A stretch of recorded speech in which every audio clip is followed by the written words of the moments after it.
Assalamualaikum warahmatullahi wabarakatuh. Bertemu lagi bersama channel inspiratif. Bagi yang belum subscribe, silahkan subscribe. Jangan lupa like dan bagikan, dan tinggalkan komen juga.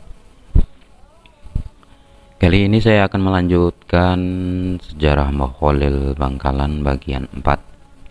Peninggalan Syekh Khalil untuk umat.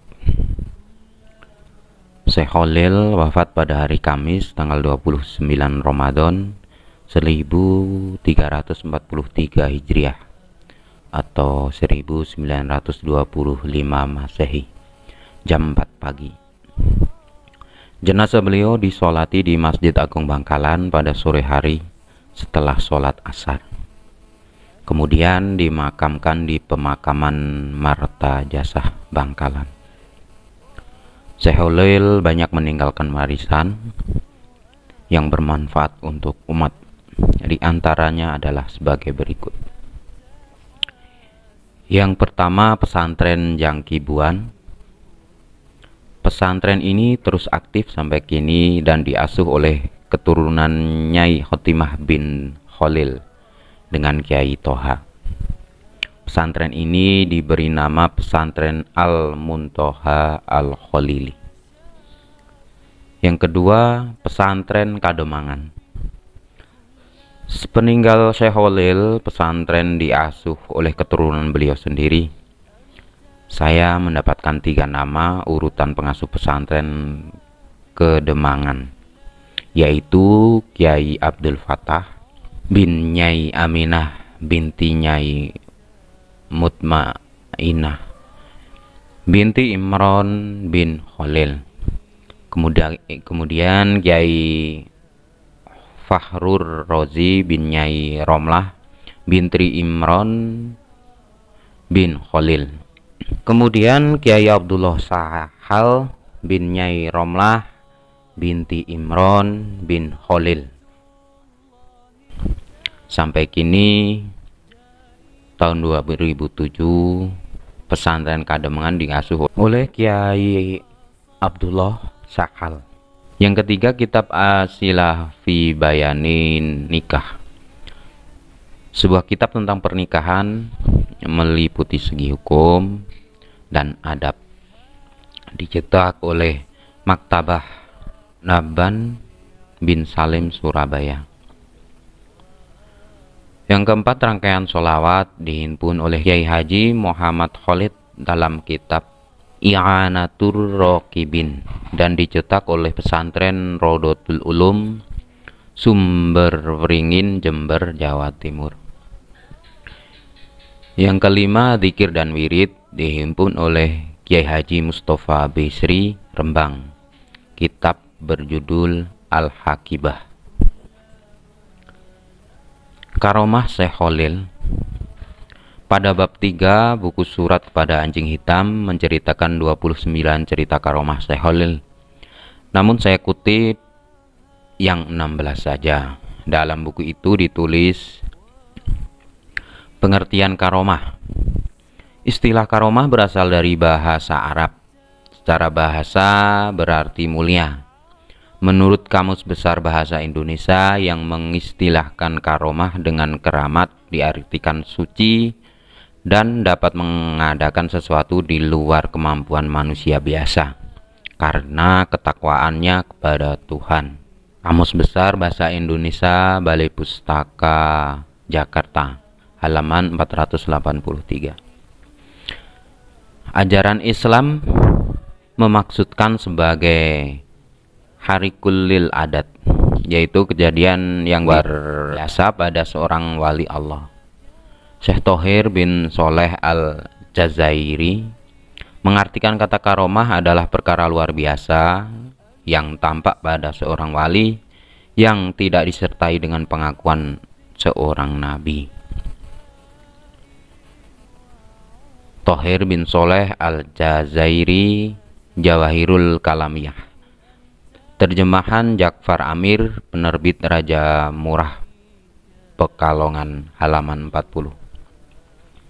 Sedangkan Imam Qushairi menjelaskan karomah sebagai penampakan karomah merupakan tanda-tanda kebenaran sikap, dan kelakuan seseorang. Barang siapa yang tidak benar sikap dan kelakuannya, maka tidak dapat menunjukkan karomahnya. Dan Allah yang Maha Qadim memberitahu kepada kita agar membedakan orang yang benar dan mana yang batil.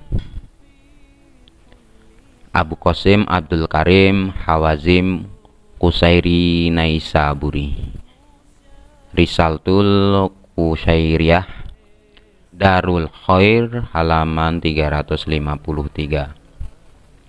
Dengan demikian, istilah karomah dapat disimpulkan sebagai kejadian rumah Kiai Khalil, sebagaimana biasanya Kiai sedang mengajarkan kitab Nahwu.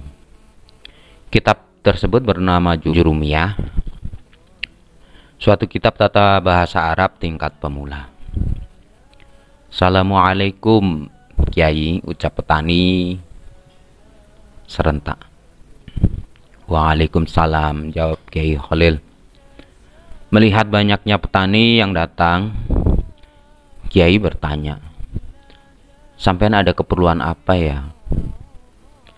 "Benar Kiai, akhir-akhir ini ladang timun kami selalu dicuri maling. Kami mohon kepada Kiai penangkalnya," kata petani dengan nada memohon penuh harap. Ketika itu, kitab yang dikaji oleh Kiai Khalil kebetulan sampai pada kalimat Qoma Yaidun, yang artinya Zaid telah berdiri. Lalu serta-merta Kiai Khalil berbicara sambil menunjuk kepada huruf Qoma Yaidun. Ya, karena pengajian ini sampai Qoma Yaidun, ya, Qoma Yaidun ini saja pakai penangkal, seru Kiai dengan tegas dan mantap. "Sudah Pak Kiai," ujar para petani dengan nada ragu dan tanda tanya. "Ya, sudah," jawab Kiai Khalil menandaskan. Mereka puas mendapatkan penangkal dari Kiai Khalil.